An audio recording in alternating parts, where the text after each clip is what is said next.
Paul, dans sa prédication à Antioche de Pisidie, fait mention de David en ces termes. Or, David, après avoir en son temps servi au dessein de Dieu, Acte 13, 36. Cette déclaration souligne que le fils d'Ishaï vint dans un temps précis de l'histoire afin de servir dans le cadre et la limite d'un plan prédéterminé par Dieu lui-même. Ceci est un point fondamental en relation avec notre éducation spirituelle, car le Seigneur doit travailler très profondément en nous, dans l'intention de nous amener à la faillite de nous-mêmes, avant qu'il ne puisse nous révéler quelque chose de ce plan.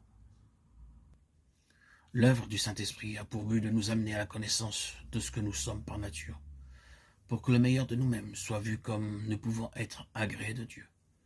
Dieu ayant mis de manière absolue et définitive son veto sur ce qui procède de notre propre fond. Dans cette chronologie du temps aboutissant à son établissement comme roi sur tout Israël, nous voyons cependant qu'aucun détail du plan pour lequel Dieu l'avait suscité ne lui avait été encore révélé. Ce n'est seulement qu'après avoir introduit l'arche à Jérusalem que la pensée de la maison lui fut donnée. Il est très important de remarquer comment David s'exprime devant le Seigneur concernant la pensée de la maison. C'est pourquoi ton serviteur a trouvé dans son cœur de te faire cette prière, 1 Chroniques 17, 25. Il est clair qu'elle n'émanait pas de lui, mais qu'elle avait été introduite dans son esprit par Dieu lui-même. C'est cette révélation qui le rendit hardi devant Dieu.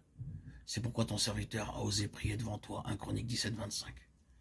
Dieu opère à son heure et par révélation la translation d'un détail de son plan pour porter à la connaissance de l'instrument son intention, afin qu'il soit son collaborateur dans la réalisation de ce qui a été révélé. Cependant, bien que la pensée de la maison fût maintenant dans son esprit, il n'était pas encore possible de l'édifier, car il était indispensable que les conditions requises par Dieu en vue de construire le temple soient rassemblées.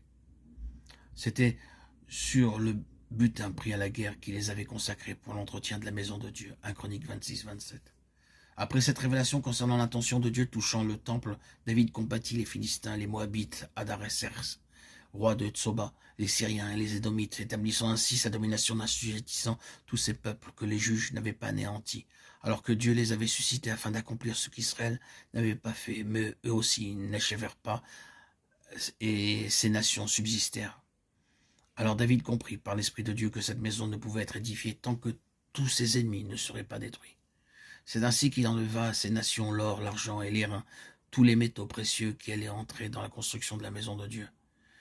Mais cette illustration dans l'Ancien Testament et à sa contrepartie de façon spirituelle est vraie dans la Nouvelle Alliance.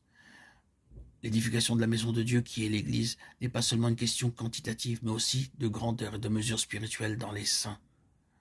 Le terme édifier est synonyme de croissance pour amener à maturité.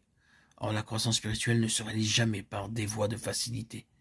Dès que le Seigneur a révélé quelque chose de son plan en relation avec son dessein, nous sommes confrontés avec les forces du mal, et nous passons par les eaux profondes de l'épreuve et de l'adversité, où il nous semble que nous allons succomber sous la pression spirituelle à laquelle nous sommes soumis, et personne ne pourra ni nous aider, ni nous secourir, car la raison de cette lutte est en nous, en valeur et en importance spirituelle à cause de ce qui nous a été révélé. Cependant, alors que nous sommes au cœur de ce combat, que nous résistons en demeurant fermement attachés au Seigneur, les valeurs de notre tête se développent en nous, et ce qui est vrai de son caractère le devient en nous.